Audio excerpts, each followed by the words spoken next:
শাহরুখ খানের ধামাকাদার দুই মুভি পাঠান ও জওয়ান 2023 কামাচ্ছে, আর সবে মাত্র রিলিজ করলো ডাঙ্কি। যদিও ফার্স্ট শো ছিল কিন্তু ভোর সকাল 6টা, তার মধ্যেই হাড় কাঁপানোর শীতও কিন্তু নেহাত গম্ভীর ছিল না। এবার জানে নি মুভিটা কেমন হয়েছে। রাজকুমার হিরানির ছবি তো আমরা সকলেই দেখেছি, যেমন ধরো পিকে, 3 ইডিয়টস।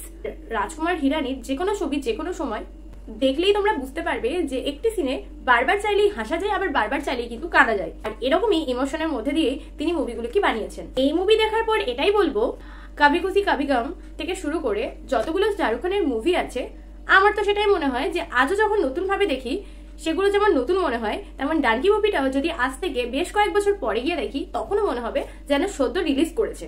অর্থাৎ ডাঙ্কি কখনো পুরনো হবে না, এভাবেই মুভিটিকে আমাদের সামনে তুলে ধরা হয়েছে। আর এটা কিন্তু সমস্ত মুভি স্টোরিকে ছাপিয়ে গেছে। যদিও পাঠান বা জওয়ানের মতো এখানে অ্যাকশন নেই, তাই শাহরুখ খানকে এখানে অ্যাকশন হিরো হিসেবে দেখা যায়নি।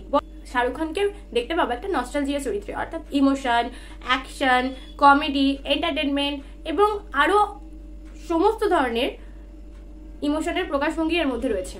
যদিও এখানে অ্যাকশনটা আছে, রাজকুমার হিরানি বরাবরই কোনো একটি কথাকে খুব সহজভাবে প্রেজেন্ট করে থাকেন, এখানেও কিন্তু তার অন্যথা হয়নি। ডাঙ্কিতে যে টপিকটা রয়েছে সেটা হচ্ছে ইললিগাল ইমিগ্রেশনের, এবং সেই টপিকটাকে এত সুন্দর সহজভাবে প্রেজেন্ট করেছে, সেটাও আবার কমেডি আর এন্টারটেনমেন্টের মধ্য দিয়ে, যেটা নিয়ে কোনো কথা বলার অবকাশই রাখে না।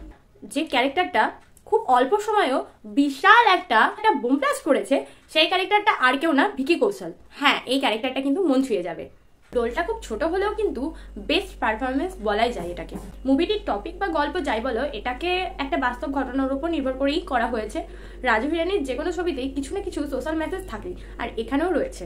যে বাস্তব ঘটনাটিকে ঘিরে এই মুভিটির গল্পটাই সাজানো হয়েছে, সেই সম্পর্কে কিন্তু মানুষের এতটাও ধারণা ছিল না, যে ধারণাটা হয়তো মুভি দেখার পরে অনেক প্রত্যেকটি মানুষের মধ্যেই ছড়িয়ে গেছে। মুভিটি হচ্ছে 2 ঘন্টা 45 মিনিট 47 মিনিট এরকম, তো ইন্টারভেল, অ্যাডস এসব নিয়ে তোমার 3 ঘন্টা মতো লাগবে ওভারঅল। ফার্স্ট ধাপে যেটা তোমরা দেখবে সেটা হচ্ছে কমেডি দিয়ে শুরু হচ্ছে, আর সেকেন্ড ধাপে তো এন্টারটেনমেন্টের সাথে পুরোপুরি ভরপুর ইমোশন রয়েছে।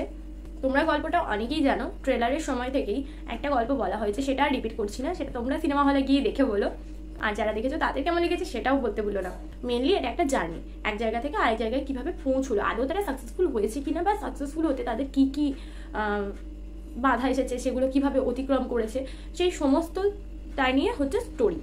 ইন্টারভেলের শেষ মুহূর্তে একটা সিন রয়েছে যেটা তোমাদের মন ছবি। রাজকুমার হিরানির ছবি মানেই তো মন ছোঁয়া এরকম ইমোশনাল দৃশ্য থাকবেই। যদিও ডাঙ্কি মুভিটা দেখতে দেখতে তোমাদের দুটো মুভির কথা একটু হলেও কিন্তু আন্দাজে আসবে। মুন্না ভাই আর 3 ইডিয়টস, এই দুটো মুভির কিছুটা হলেও কিন্তু মিল পাবে। সালার আর ডাঙ্কিকে কে কতটা স্টার দিতে চাও সেটা কমেন্ট সেকশনে জানাও। আর দুটোর মধ্যে হাড্ডাহাড্ডি লড়াই তো চলতেই থাকবে। তো চলো আগামী দিনে কে কতটা এগিয়ে থাকে বা কে জেতে সেটাই দেখায়। তো আজকের মতো ভিডিওটা এখানেই শেষ করছি। আমার চ্যানেল নতুন হয়ে থাকলে প্লিজ চ্যানেলটিকে সাবস্ক্রাইব করে আমার সঙ্গে জয়েন হয়ে যাও নতুন আপডেট পেতে। তো আজকের মতো ভিডিওটি এখানেই শেষ করছি। সকলে ভালো থেকো আর মুভি দেখতে থাকো। টাটা।